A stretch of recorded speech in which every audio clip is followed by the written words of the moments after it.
Recording studio Brahma Mor Gopalganj. कोके बहाना रानी घाटे पयोई हो, केहू से बात जनी इहो बतई हो। फूल के जई सोना खिली हो ये जाने छठी घाटे पर मिली हो। फूल के जई सोना खिली हो ये जाने छठी घाटे पर मिली हो। कोइल वादा जनी भूली हो ये जाने छठी घाटे पर मिली हो। Mix by Sargam recording studio Brahma Mor Gopalganj.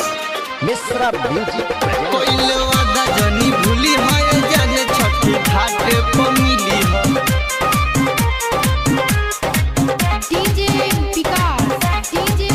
कोइल वादा जनी भूली हो ये जाने छठी घाटे पर मिली हो। कुछ होई घाटे रही हो, बतिया जनी तू भूलई हो, बतिया जनी तू भूलई हो।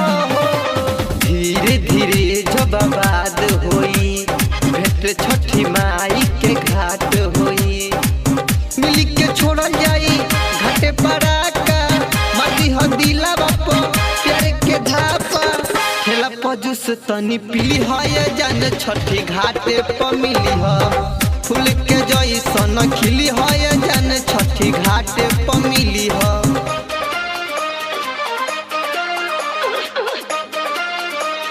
मिश्रा म्यूजिक प्रेजेंट्स कोइल वादा जनी भूली हो ये जाने छठी घाटे पर मिली हो।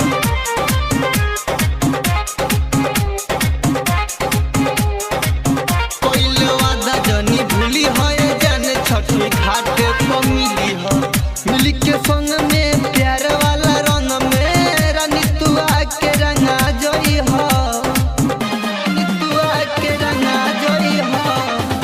लेके बहंगिया अपन ही मत पर रानी तू घाट पर आ जाई हो। पूरा पालन में जन तू रही हो, पूरा पालन में जन तू रही हो। झूठो मूठो के बात ढीली हो ये जाने छठी घाटे पर मिली हो। फूल के जई सन खिली हो ये जाने छठी घाटे पर मिली हो।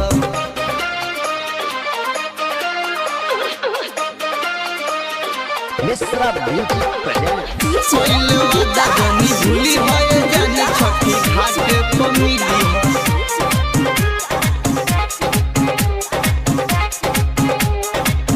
कोइल वादा जनी भूली हो ये जाने छठी घाटे पर मिली हो। चुमी चरणवा छठी माई दर्शनवा संग में मिली मोरा कोली हो। संग में मिली मोरा कोली हो जाओ हमनी के शादी का मन में बात रानी धोली हो। चंदन प्रेमी के जान हो, सुख दुख के पहचान हो। दिखे दीवाना कोहे लिखी के गानावा मैं पूरा कोई दी है।